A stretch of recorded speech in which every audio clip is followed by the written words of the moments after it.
Revenge films. My name is Ted, and I'm a university student. My goal is to land a dream job at a big corporation. My girlfriend Sarah also goes to the same university, and we made it our thing to hang out at each other's houses after classes. We had plans to move in together after university graduation, and eventually get married. I wanted to support her after getting married, which is one of the reasons I wanted a successful career. Sarah was intelligent and funny, which were some of the things that I loved about her. But then something happened between us, which made me not love her so much. I was researching companies in preparation for my job search. I knew that I would need to focus on looking for a job and wouldn't be able to spend as much time with Sarah. One day, I received a phone call from her. Hey, Sarah! I know that we were supposed to meet up today, but I've caught a cold. Rain check? I'm gonna rest at home today. I hope you feel better soon. Get lots of rest and drink lots of water, okay? If you need anything, let me know.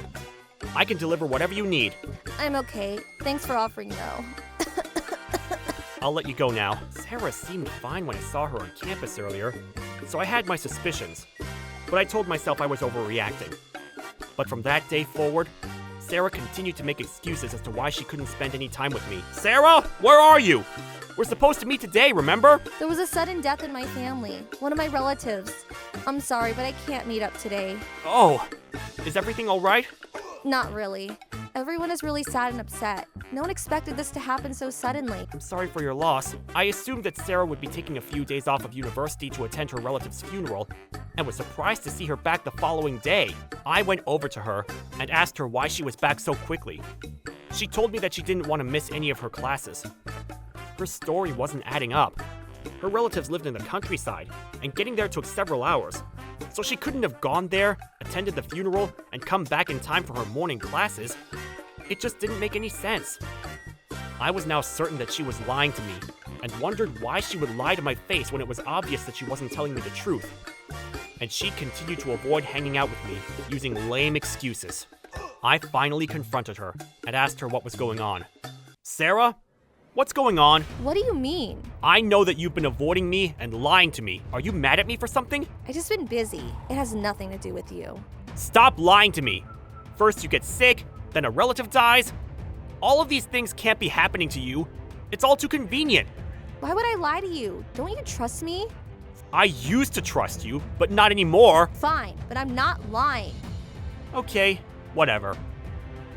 I knew that Sarah was hiding something from me, but it seemed pointless to continue this conversation with her. Not knowing what to do, I decided to confide in my best friend, Kevin. I asked Kevin out for some drinks and told him about how strange Sarah had been acting recently. I felt a lot better after talking to Kevin. I'm really annoyed with Sarah. She's been lying to me every day. I know that she's avoiding me. Why can't she be honest with me? I wouldn't like it if my girlfriend lied to me like that. You have every right to be frustrated. I wonder what she's hiding from me. I'll let you know if I find anything out. Thanks, Kevin. Sarah continued to lie to me and avoid me. I was starting to give up on our relationship. I was now spending more time with my friends and used my free time to study. I no longer cared about Sarah. I was prepared to break up with her. One day, I received a phone call from Kevin. Hey, Kevin. Okay. Ted, take a look at Sarah's Instagram page. Okay. It looks like Sarah accidentally posted a photo of herself out on a date with a guy that isn't you. Okay. Let me take a look. I accessed Sarah's Instagram page and saw photos of her and some dude looking very chummy.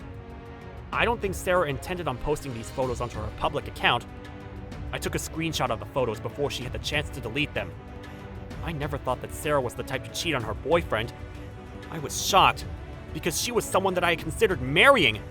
I knew that things between us were rocky, but I never expected this! I was no longer in love with Sarah, but I was still shocked and hurt by her actions.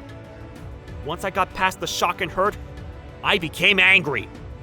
I decided that I would confront her at university today and let her know that I had seen those photos. Hi, Ted. How have you been? We haven't seen much of each other these days. I'm okay. I just feel so much stuff is happening in my life right now. I'm sorry that I've been unavailable to you lately. There's something that I want to show you. What is it? Could you explain these photos to me? Where did you get them from? I got them from your Instagram account. You must have posted these by mistake, but I took screenshots before you deleted them. Why would you take screenshots of my private photos? This was the only way that I could get you to stop lying to me. Don't act like the victim. Let's end this. I can't be with someone that I can't trust. You're going to break up with me over one affair? It's not just the affair. I'm sick of your lies and deceit. Okay, fine then.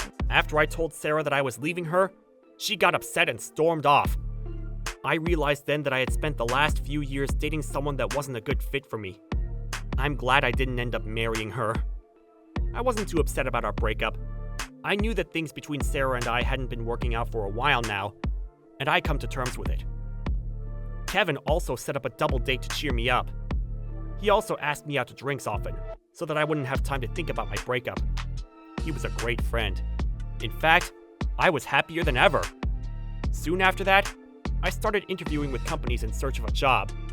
By then, I was too busy to even think about Sarah and had gotten over her. But then she called me out of the blue. It had been 3 months after our breakup. She told me that she wanted to speak to me in person about something, but I told her that I was too busy. But she was very persistent, and I finally gave in. We set up a time for us to meet at a cafe. When she finally arrived, I saw that she had put on some weight. How have you been, Ted? I'm fine, but busy. What is it that you need to tell me? Make it quick. I thought that we have some time to catch up. Well, I don't have time for that. Could you just get to the point? Okay then. As you can see, I'm 3 months pregnant, and I think that the baby might be yours. What the hell? I don't think that the baby is mine. It can't be. We hadn't seen each other for a few months before we broke up, remember? But the baby still needs a father. Would you be willing to be its father? I'm sure that the father is the guy that you cheated on me with. Well, when I told him that I was pregnant... Sarah told me that the man that she had an affair with was married and already had a son with his wife. The minute that Sarah's lover found out that she was pregnant, he stopped returning her calls. That's why she came to me and asked me to be the baby's father. You're the only one that I could ask, and I know that you'd be a great parent. We were planning on getting married anyway, remember? I would have wanted to marry you if you hadn't cheated on me, but I no longer have any feelings for you. Please, don't get in touch with me anymore. I've moved on. What am I supposed to do? I can't raise this baby on my own. I felt a little bad for Sarah, but this wasn't my problem to solve.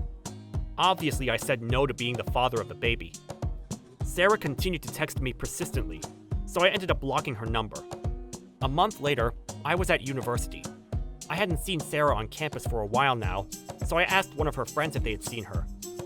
Her friend told me that once Sarah's parents found out about her pregnancy, they were livid, especially because the father of her baby was married to someone else.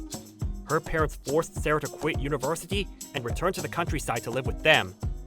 A few more months later, Sarah gave birth to her baby, but now that she lived in the countryside, I never saw or heard from her again. As for me, I graduated university and got the job of my dreams.